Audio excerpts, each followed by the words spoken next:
and the Soviet Army was trying to redraw the world map. Even before taking the oath of office, the president told us that he wanted to, quote, make America respected around the world again, and to unite us here at home. He's failed on both fronts. The disastrous Afghanistan withdrawal did more than cost American lives.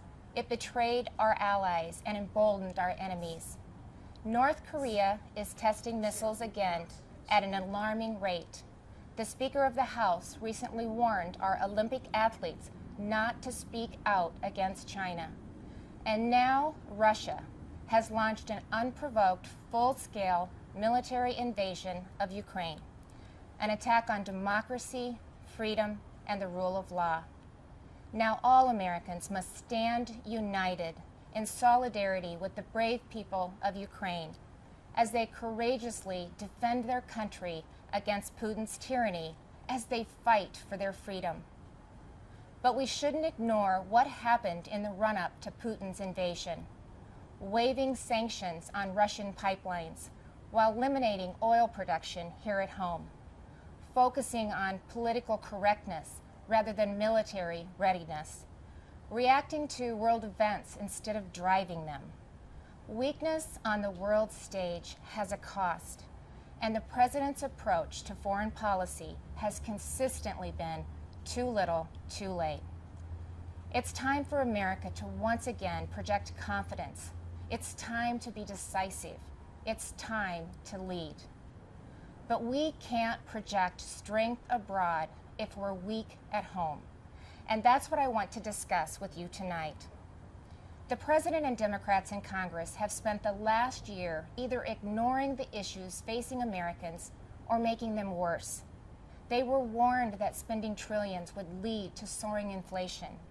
They were told that their anti-energy policies would send gas prices to new heights, but they plowed ahead anyway, raising the price at the pump by 50% and pushing inflation to a 40-year high. 4 decades ago, when our nation was last reeling from inflation, I was a young working mom just starting out. My husband Kevin worked days while I watched our girls, and then we would literally switch.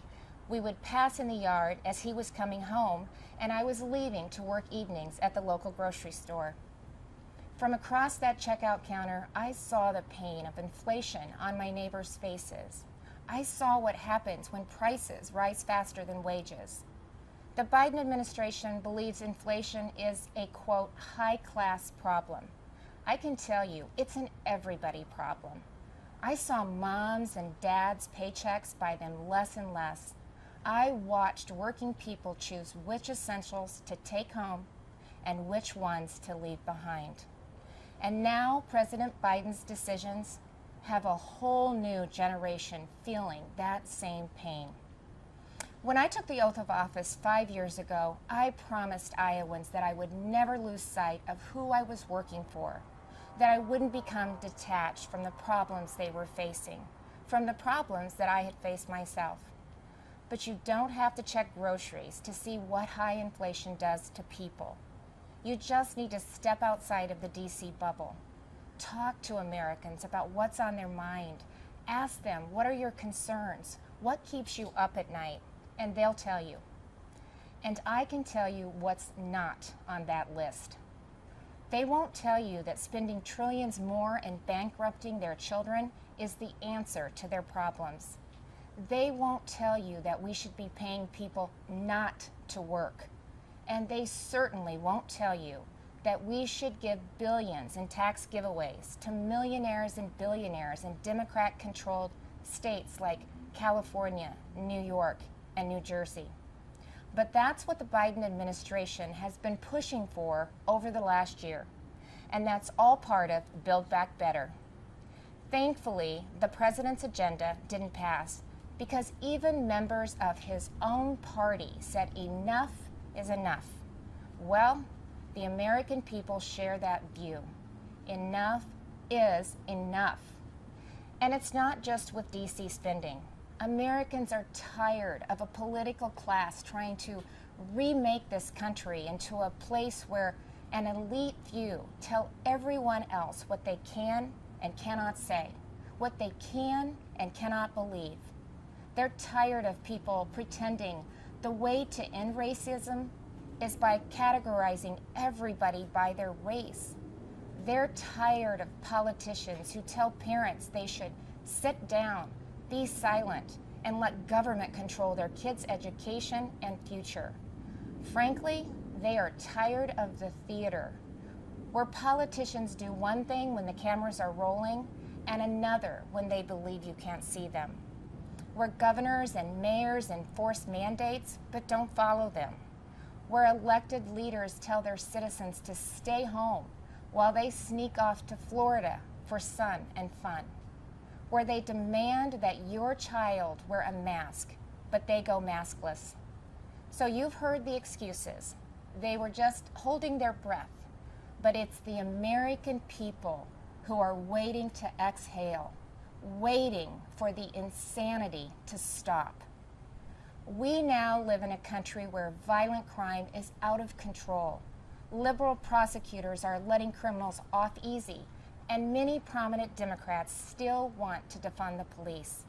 You know, it seems like everything is backwards. The Biden administration requires vaccines for Americans who want to go to work or protect this country, but not for migrants who illegally cross the border. The Department of Justice treats parents like domestic terrorists, but looters and shoplifters roam free. The American people are left to feel like they're the enemy. This is not the same country it was a year ago. The president tried to paint a different picture tonight, but his actions over the last 12 months don't match the rhetoric. It's not what he promised when he took office. But it doesn't have to be that way. There is an alternative. Across the nation, Republican governors and legislators are showing Americans what conservative leadership looks like, what it means to respect the people we serve, to hear them out, to stand up for them and walk alongside them.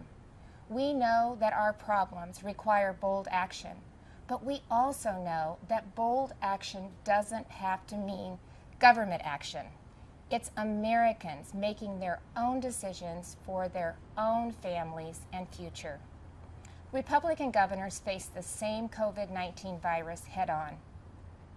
But we honored your freedoms and saw right away that lockdowns and school closures, they came with their own significant cost, that mandates weren't the answer.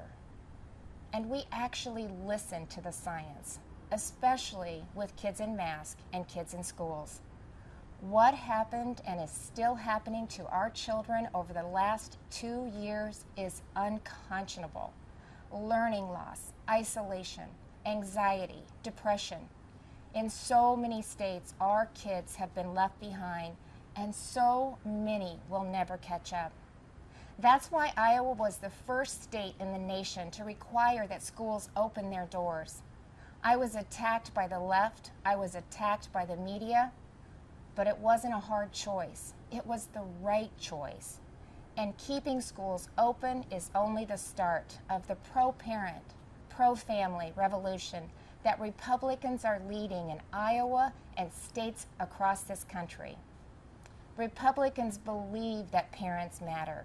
It was true before the pandemic, and it has never been more important to say out loud. Parents matter. They have a right to know and to have a say in what their kids are being taught. Families also have every right to live in a safe and a secure community, and that begins with a safe and secure country. But the Biden administration has refused to secure our border. They've refused to provide the resources to stop human trafficking, to stop the staggering influx of deadly drugs coming into our neighborhoods. They've refused to protect you. With Texas and Arizona leading the way, I, along with Republican governors from several states, have sent resources to the border. And we've actually gone to the border, something that our president and vice president have yet to do since taking office. On the economy, the contrast couldn't be more stark. While Democrats in D.C. are spending trillions, sending inflation soaring, Republican leaders around the country are balancing budgets and cutting taxes because we know that money spent on Main Street is better than money spent on bureaucracy. Today, I signed legislation that eliminates Iowa's tax on retirement income and sets our tax rate at 3.9%. That's less than half of what it was just 4 years ago. And it shouldn't come as a surprise that out of the top 20 states with the lowest unemployment rates, 17 have Republican governors. Republicans may not have the White House, but we're doing what we can to fill the leadership vacuum. And on the issues that are affecting Americans, Republicans are leading. We're standing up for parents and kids. We're standing up for life. We're keeping our communities safe and thanking those in uniform. We're fighting to restore America's energy independence, and that includes biofuels. We're getting people back to work, not paying them to stay home. Most of all, we're respecting your freedom. Behind me stands Iowa's Capitol, where we display our state motto, our liberties we prize and our rights we will maintain.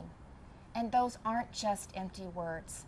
It's a belief that the greatness of this state and this country lies in our people, not government.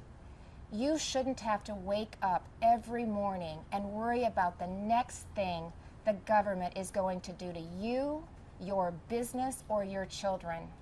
If we as elected leaders are doing our job, then the government is working well, but operating in the background. It's supporting the ingenuity and spirit of our people, not drowning them out.